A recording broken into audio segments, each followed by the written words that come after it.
zat. Ya, seperti teman-teman lihat, yang mana perubahan wujud zat ada perubahan fisika. Perubahan fisika adalah perubahan zat yang tidak menyebabkan terjadinya zat jenis baru, ya. Seperti contoh, es mencair, kemudian jadi air, kemudian menjadi uap, ya. Meskipun es mencair menjadi air, kemudian air menjadi uap, nah uap ini masih jenisnya air, ya teman-teman, tidak berwujud menjadi zat lain, ya, masih dalam zat yang sama, ya, meskipun wujudnya berubah dari es menjadi air kemudian menjadi uap.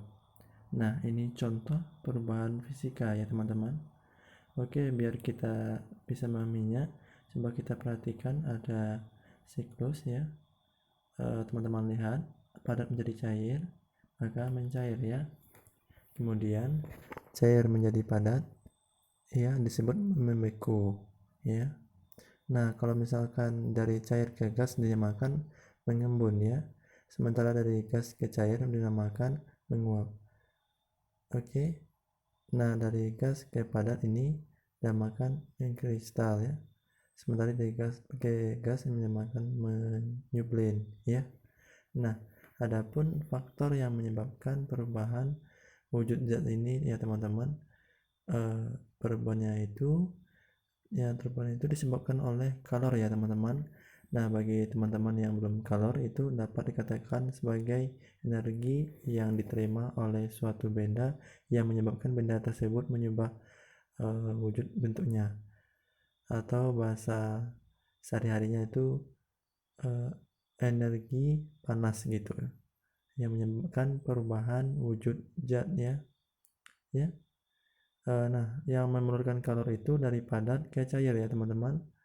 Kalau misalkan es membeku, berarti otomatis karena adanya peningkatan suhu, ya, berarti menjadi lebih hangat atau lebih panas, sehingga es tersebut mencair, ya. Nah, ini padat menjadi cair, kemudian menurunkan kalor cair. Sementara bisa teman-teman baca dan lihat tabel yang saya cantumkan ini, yang mana yang menurunkan kalor dan juga yang mana yang melepaskan kalor, ya teman-teman.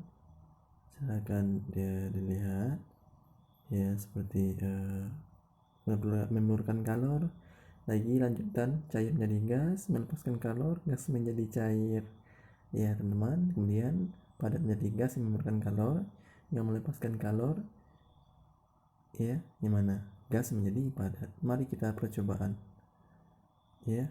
Percobaan kita yang pertama yaitu membeku zat cair menjadi zat padat. Nah, apa saja langkah-langkah kita dan juga alat dan bahannya? Itu air minum kita masukkan ke dalam plastik, kemudian kita buat batu es, kita masukkan ke dalam freezer, kemudian kita tunggu dalam beberapa jam. Nah, kita tutup freezernya, kulkasnya. Nah, ini setelah beberapa lama kita masukkan kulkas, berapa jam, kisaran 2 jam lah, sudah menjadi batu es seperti ini, ya teman-teman. Sudah kita masukkan ke dalam lemari es, ya, menjadi batu es.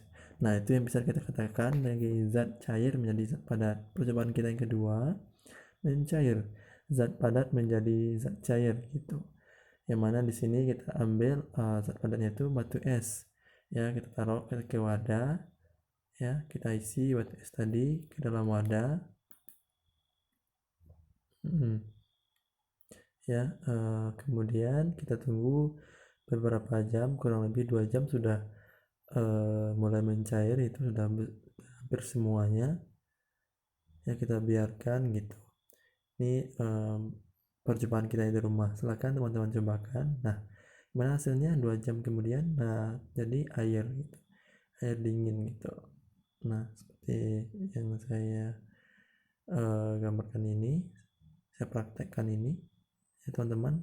Percobaan kita yang ketiga, nah, kita percobaan merebus air. Apa alat bahannya? Wadahnya, panci rebus, kemudian kompor gas, kemudian air kita cobakan 1 gelas, kita tuangkan, ya, ke dalam wadah tadi kita di atas kompor, kemudian kita tutup gitu, biar biar cepat mendidihnya gitu. Kita hidupkan kompor, Ya, silakan teman-teman praktekkan juga di rumahnya bersama orang tuanya, boleh didampingi ya. Kemudian kita tunggu sampai mendidih gitu, tidak lama, kurang lebih setengah jam, kurang lebih paling lama. Kita tunggu agar mendidih, terjadi perubahan gitu, perubahan apa yang akan terjadi gitu. Nah, menguap dari zat cair menjadi zat gas gitu, maka air itu akan mendidih, akan habis ya, akan keluar gitu, akan habis ya, akan berkurang gitu, akan menguap gitu ya. Nah, mendidihlah air ini membentuk gelembung-gelembung gitu, maka otomatis suhu air ini akan naik juga gitu kalau kita tes gitu suhunya ya. Mendidih kan seperti yang teman-teman lihat, bukan gelembung-gelembung gitu ya, gelembung-gelembung. Nah, juga ada proses mengembun juga zat gas menjadi zat cair gitu, yang terdapat dari tutup yang kita tutup tadi di panci perebusan itu. Ada kayaknya embun-embun gitu yang ada di tutupnya, seperti yang teman-teman lihat ini ya kan ya, seperti ini gitu. Kemudian percobaan kita yang keempat lagi. Nah, kita menggunakan membakar lilin. Alat dan bahannya bisa teman-teman lihat seperti ini, lilin, korek api, langsung kita bakar lilinnya dan dapat taruh lilinnya nanti biar wadahnya biar tidak berserakan gitu. Kemudian kita tuangkan lilin dan bakar. Nah, jadi meleleh kan? Nah, itu bisa juga kita katakan dari zat padat menjadi cair gitu, lilin yang meleleh gitu. Nah, misalnya gunanya untuk kita mengkokohkan letak lilin gitu, biasanya guna kalau kita mencairkan ini ya kan di rumahnya, kita taruh lilinnya lagi di atas cairan lilin itu biar lilin itu kuat kokoh berdirinya gitu, seperti itu ya teman-teman. Nah, inilah bentuknya. Jadi lilin itu bisa meleleh atau dalam arti mencair gitu, meleleh. Nah, seperti ini. Dan juga lilin ini juga bisa membeku gitu, dia akan kering, akan kembali ke semula jadi lilin lagi gitu. Kemudian percobaan kita yang kelima, menyublin dari zat padat menjadi zat gas gitu. Nah, sini kita menggunakan alat demannya, kapur barus. Kita tuang ke dalam wadah ya, jika ada gelas kimia itu bagus gitu. Ini percobaan kita yang ada di rumah, kurang lebih 5 buah aja, 5 biji kapur barus. Kemudian ya, dikasih air sedikit biar cepat hancurnya gitu, cepat kita melihat perubahannya. Nah, kita nyalakan api. Kemudian apa yang terjadi gitu, apakah kapur barus ini habis atau bagaimana? Mari kita saksikan bersama-sama. Iya, kemudian lama kelamaan pasti si kapur barus ini akan habis gitu. Iya, yang bisa kita katakan yang namanya menyublin gitu dari zatnya gitu ya teman-teman. Nah, kurang lebih seperti itu ya. Yang mana menyublin ini sebuah perubahan wujud zat dari padat jadi gas ya teman-teman, seperti itu gambarannya gitu, gimana peristiwa menyublin itu gitu. Ya, kapur barusnya juga bisa habis gitu lama kelamaan jika kita misalkan kita taruh ke kamar mandi gitu. Nah, ini biar kita percepatannya, biar kita membuktikan secara cepat gitu, seperti ini gitu gambarannya.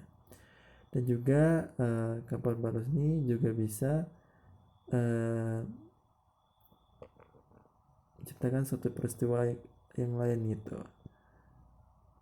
ya teman-teman. Dan banyak juga lagi perubahannya seperti dekomposisi zat gas menjadi zat padat gitu. Nah, yang kita tuangkan sudah mendidih tadi itu kita tuangkan ke lantai gitu kapur barus tadi, kemudian maka akan membeku gitu, dari gasnya akan membeku gitu ya. Perubahan wujud zat, selanjutnya perubahan kimia. Perubahan kimia adalah perubahan zat yang menyebabkan terjadinya zat baru gitu. Seperti itu teman-teman ya. Seperti itu. Maka contoh, nah kayu terbakar otomatis menghasilkan api, kemudian menghasilkan arang, kemudian arang ini menghasilkan debu gitu. Kayu yang dibakar yang menjadikan api, kemudian hasilnya menimbulkan arang, setelah itu menimbulkan debu gitu. Nah ini debu dari kayu yang menjadi debu ini tentunya zatnya itu menjadi debu gitu. Nah ini perubahan zat secara linear gitu, dari kayu ini menjadi debu terakhir ya. Nah debu ini tidak bisa balik lagi menjadi kayu gitu. Nah teman-teman di rumah, mari kita praktekkan percobaan kita selanjutnya. Kita melakukan percobaan kita yang ke-6 gitu, terkait dengan perubahan wujud, perubahan kimia gitu. Nah alat bahannya gampang saja, kita coba. Tadi kan kayu, nah jadi kita praktisnya kita menggunakan kertas. Nah kertas itu kita bakar seperti ini ya, maka akan dimasukkan abu ya, tentu tidak dapat kembali lagi menjadi kertas gitu. Semoga bermanfaat. Terima kasih.